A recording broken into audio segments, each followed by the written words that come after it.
அண்டம் முழுதும் ஒன்றினுள் அடக்கம். அதுவே ஆனைமுகமெனும் ஓங்கார விளக்கம். சுழலும் கோள்கள் அவன் சொல் கேட்கும்.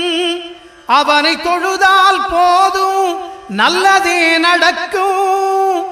ஆனைமுகனை தொழுதால் நவக்கிரகங்களும் மகிழும்.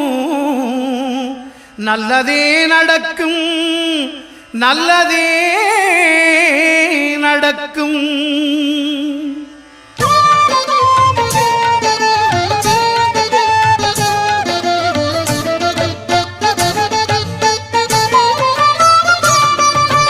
ஒன்பது கோளும் ஒன்றாய் காண அங்கு கற்பகம் என்னும் கடவுளின் மெய்யில் 9 கோளும்